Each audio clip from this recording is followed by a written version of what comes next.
Queridos filhos e filhas, venham a mim e ouçam.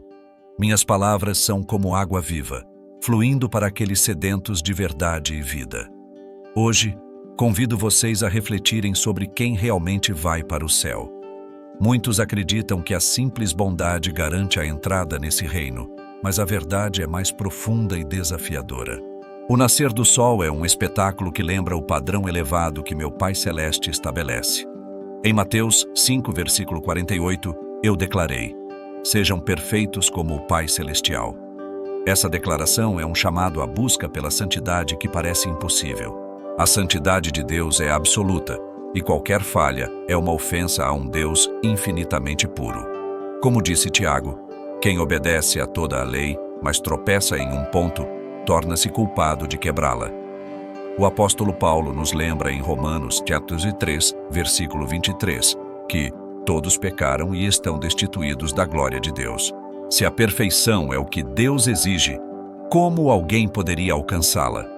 Essa realidade pode parecer desanimadora, mas é o solo fértil onde a graça de Deus floresce.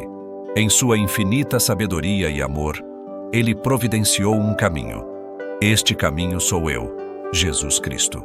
Como está escrito em João 14, versículo 6, eu declarei: eu sou o caminho, a verdade e a vida. Ninguém vem ao Pai a não ser por mim. Aqui está o coração do Evangelho: a reconciliação entre Deus e a humanidade somente por meio de mim. Minha singularidade está em minha natureza divina e humana. Eu vivi a vida perfeitamente obediente que vocês não podem viver. Somos lembrados em Hebreus 4, versículo 15, que fui tentado de todas as formas como vocês, mas não pequei. Esta vida imaculada me qualificou para ser o sacrifício perfeito pelos pecados da humanidade. Na cruz do Calvário, ocorreu um evento cósmico. Eu, o único sem pecado, tomei sobre mim a punição que todos vocês mereciam. Paulo explica em 2 Coríntios 5, versículo 21. Deus tornou pecado por nós aquele que não tinha pecado, para que nele nos tornássemos justiça de Deus. Esta é a essência da doutrina da substituição penal, onde eu assumo o castigo que era seu para que vocês recebam a justiça que é minha. A ressurreição ao terceiro dia é o selo divino de aprovação sobre minha obra redentora. Ela demonstra minha vitória sobre o pecado e a morte, garantindo a eficácia do meu sacrifício para todos que creem em mim. Como está escrito em 1 Coríntios 15, versículo 14. Se Cristo não ressuscitou, é inútil a nossa pregação. Através de mim, Deus oferece gratuitamente o perdão e a vida eterna a todos que crerem. A salvação não é baseada em méritos humanos, mas unicamente na graça, recebida pela fé. Como Paulo diz em Efésios 2, versículos 8 e 9. Vocês são salvos pela graça, por meio da fé. E isto não vem de vocês, é dom de Deus. Todavia, essa salvação gratuita exige uma resposta. O primeiro elemento dessa resposta é o arrependimento genuíno. João Batista clamou em Mateus 3, versículo 2. Arrependam-se, pois o reino dos céus está próximo. Essa mensagem foi ecoada por mim em Mateus 4, versículo 17. Arrependam-se. O arrependimento bíblico é mais que remorso. A palavra grega metanoia significa mudança de mente. Envolve uma transformação radical na forma de pensar e viver, reconhecendo a profundidade do pecado. Joel expressou este arrependimento ao dizer: rasguem o coração e não as vestes. O verdadeiro arrependimento leva a um afastamento do pecado e ao retorno a Deus, como na parábola do filho pródigo, em Lucas 15, versículos do 11 ao 32. A fé, queridos, é central para a salvação e a herança do reino. Como está escrito em Hebreus 11, versículo 6. Sem fé, é impossível agradar a Deus. A fé salvadora é uma confiança pessoal e entrega total a mim, reconhecendo que eu morri pelos pecados de todos. Como Paulo disse em Gálatas 2, versículo 20, fui crucificado com Cristo, já não sou eu quem vive, mas Cristo vive em mim. Essa fé envolve obediência. Não se trata apenas de acreditar em fatos sobre mim, mas de confiar o suficiente para seguir meus ensinamentos. Tiago enfatiza em Tiago 2, versículo 26, a fé sem obras é morta. A verdadeira fé se manifesta em obediência e boas obras, não para ganhar a salvação, mas como seu fruto. É crucial entender que a fé em si não é uma obra meritória. É o canal pelo qual vocês recebem a graça de Deus. Quando alguém se arrepende e confia em mim, algo extraordinário acontece. Ela nasce de novo espiritualmente. Em João 3, versículo 3, eu disse: ninguém pode ver o reino de Deus se não nascer de novo. Este novo nascimento é uma transformação sobrenatural operada pelo Espírito Santo. Em 2 Coríntios 5, versículo 17, Paulo descreve essa mudança. Se alguém está em Cristo, é nova criação. As coisas antigas já passaram. A regeneração é necessária porque estamos mortos em transgressões, e como um cadáver não pode ressuscitar, um pecador morto espiritualmente não pode se regenerar. Como lemos em João 3, versículo 8: ó vento sopra onde quer. Assim acontece com todos os nascidos do Espírito. A nova natureza se manifesta em novos desejos. O crente regenerado ama o que Deus ama e odeia o que ele odeia. Este processo não significa que o crente se tornará perfeito instantaneamente. A luta contra o pecado continuará, mas há uma nova direção e poder. O papel do Espírito Santo é fundamental. Ele efetua o novo nascimento e habita permanentemente no crente, como está escrito em 1 Coríntios 6, versículo 19. O corpo de vocês é santuário do Espírito Santo. O Espírito atua como um selo, garantindo a salvação do crente. Esta garantia assegura que todos os verdadeiros crentes perseverarão até o fim. Como nos mostra Gálatas 5, versículos 22 e 23, o Espírito também opera a santificação progressiva, produzindo o fruto do Espírito: amor, alegria, paz, paciência e bondade. Aqueles que herdarão o reino não são chamados a uma vida de passividade, mas a um serviço ativo. O Espírito atuará como consolador e guia. O processo de transformação ocorre ao longo de toda a vida cristã. A santificação envolve tanto a ação divina quanto a cooperação humana. Eu sou o agente primário da transformação, mas vocês também são chamados a participar ativamente. Como escrito em Filipenses 2, versículo 12. Ponham em ação a salvação de vocês com temor e tremor. Os dois maiores mandamentos são amar a Deus e ao próximo. A obediência não é por obrigação, mas por amor. Como lemos em João 14, versículo 15. Se vocês me amam, obedecerão aos meus mandamentos. Pedro encoraja os crentes em 2 Pedro 1, versículo 5. Acrescentem à sua fé a virtude e a virtude o conhecimento. Não basta começar bem a jornada cristã. É necessário perseverar até o fim. Está escrito em Mateus 24, versículo 13. Aquele que perseverar até o fim será salvo. Essa perseverança é evidência de uma fé genuína. Filipenses 1, versículo 6 nos lembra que aquele que começou boa obra em vocês vai completá-la. A perseverança envolve manter-se firme na fé, mesmo diante de dificuldades. Esta luta não é livre de dúvidas, mas os verdadeiros crentes perseverarão na fé até o fim. Deus preservará seus eleitos conforme a Bíblia nos mostra em João 6, versículo 37. Quem vier a mim, eu jamais rejeitarei. A verdadeira evidência da graça divina na vida de alguém é a manifestação de boas obras. Lembrem-se, amados, as boas obras são o propósito para o qual fomos salvos. Lemos em Efésios 2, versículo 10. Somos criação de Deus realizada em Cristo Jesus para fazermos boas obras. As boas obras são o resultado natural de nossa salvação. Mateus 5, versículo 16. Brilhe a luz de vocês diante dos homens.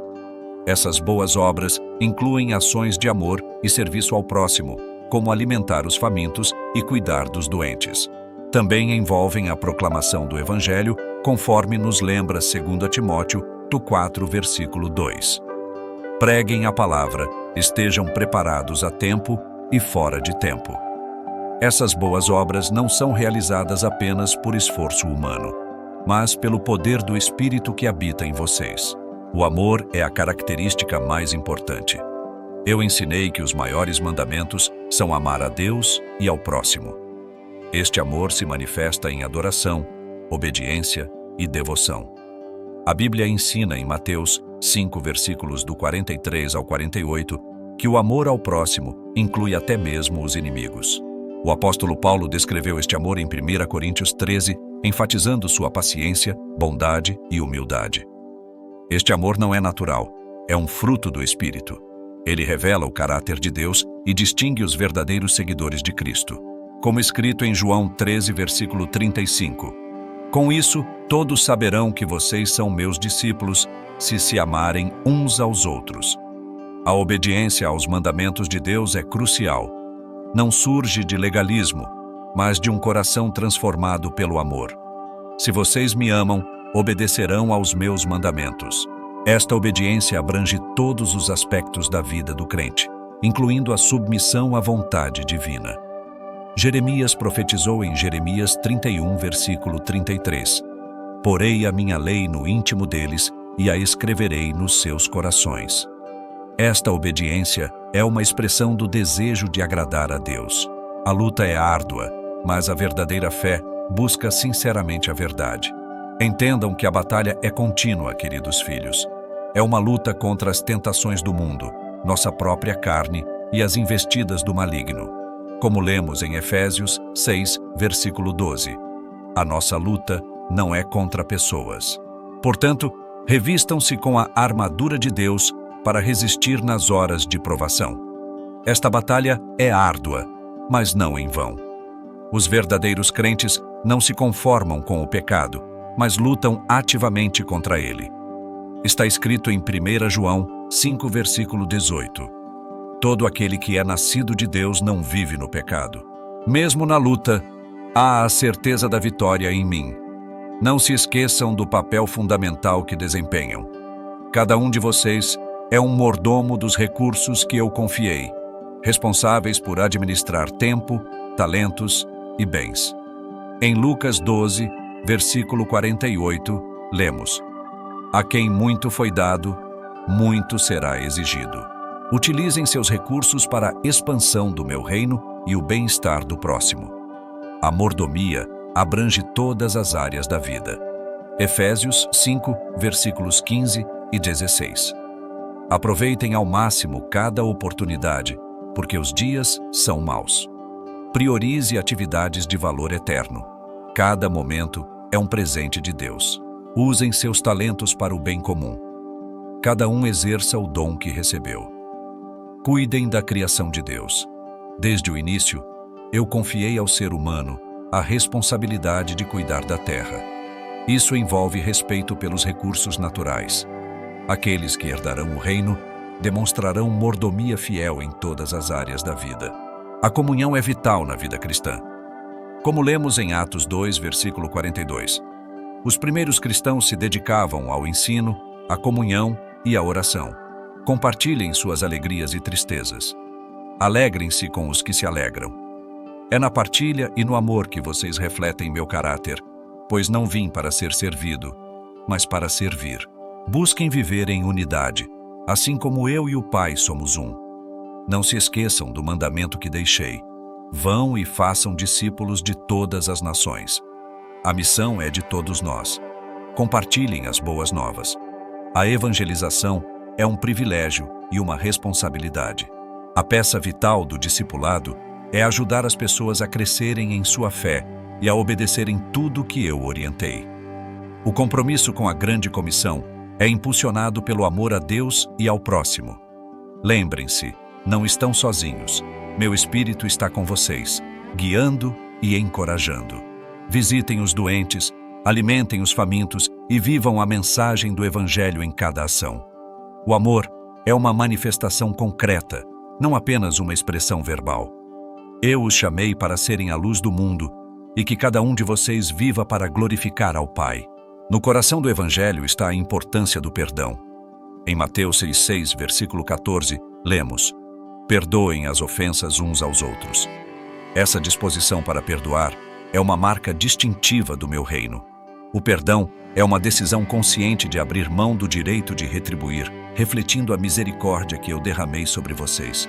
Mateus 5, versículo 7. Bem-aventurados os misericordiosos, pois eles receberão misericórdia. Sejam como o bom samaritano, agindo em favor do próximo, mesmo com sacrifício pessoal. Ao refletirem sobre o amor e perdão, lembrem-se do quanto eu os perdoei. Essa compreensão é essencial para que perdoem os outros. Queridos, ao caminharem na jornada da fé, cuidem uns dos outros e vivam em comunhão. Que sejam conhecidos pelo amor que têm uns pelos outros, um testemunho vivo do meu amor e graça. Está escrito em João 1, versículo 5. A luz brilha nas trevas, e as trevas não prevaleceram contra ela. Meu amado filho, minha amada filha, lembrem-se de que a fé não é apenas uma crença. É uma vida transformada pela minha graça. O caminho que tracei é de arrependimento, fé e novas obras, onde o Espírito Santo molda seus corações e avança sua missão nesta terra. À medida que se esforçam para viver dignamente da vocação a que foram chamados, tenham certeza de que estou sempre ao seu lado, intercedendo, fortalecendo e guiando. A verdadeira vida se encontra em mim, e eu sou a fonte de toda esperança, amor e redenção. Então, vão em paz e levem essa luz ao mundo. Compartilhem o amor, pratiquem a misericórdia, abracem o perdão e verão a glória de Deus se manifestando em suas vidas e em tudo o que tocarem. Amém.